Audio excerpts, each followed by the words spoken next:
வணக்கம் நேர்களே, தஞ்சாவூர் சமையல் சந்தோஷினி. வாங்க இந்த பச்சை திராட்சையில் நம்ம ஜாம் செய்யலாம். எப்படி செய்யலான்னு பார்க்கலாம். இந்த பச்சை திராட்சை நல்லா காம்பெல்லாம் எடுத்துட்டுங்க, பழமாக எடுத்து நல்லா கழுவிட்டு இட்லி பானையில் தண்ணி வச்சு நம்ம இந்த மாதிரி இதை தண்ணி கொதிச்சதுக்கப்புறம் ஒரு 5 நிமிஷம் விட்டால் போதுங்க, நல்லா வெந்து போயிடும். இதை இப்போ நம்ம மிக்சியில் அரைச்சிட்டு வந்துடலாம். இப்போ நம்ம அந்த திராட்சை இங்கேருங்க இந்த மாதிரி நல்லா நேவாக அரைச்சிட்டு வந்தாச்சுங்க. அடுப்பை ஆன் பண்ணி கடாய் போட்டுக்கலாம். 1 ஸ்பூன் நெய் ஊற்றிக்கலாம்.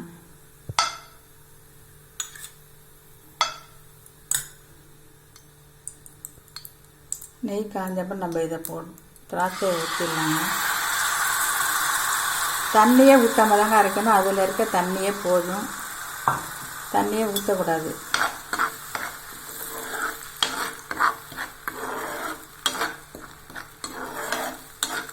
நான் நாட்டு சர்க்கரை தாங்க போடுறேன், அதான் நல்லாயிருக்கும். நாட்டு சர்க்கரை கருப்பாக இருக்குது பாருங்கள், அதுதான் நான் சத்து அதிகம்.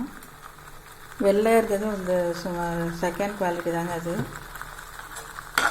இது நல்லா வேகட்டும்.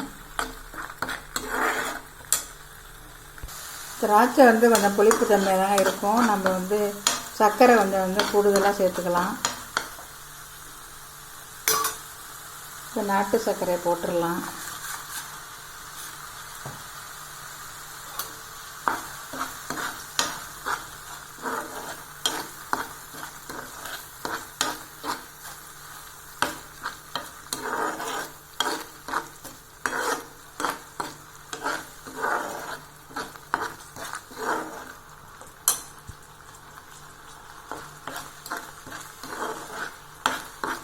நல்லா கட்டியாகிற வரைக்கும் கிண்டணுங்க.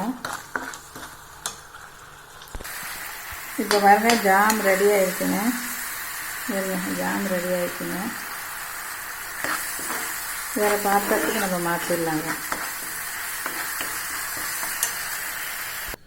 இப்போ நம்ம வேறு பாத்திரத்துக்கு மாற்றி வச்சுங்க. ஜாம் ரெடி ஆகிடுச்சுங்க. குழந்தைங்களுக்கு ரொம்ப பிடிக்குங்க, விரும்பி சாப்பிடுவாங்க. நீங்களும் இதே மாதிரி செஞ்சு கொடுக்கலாம்.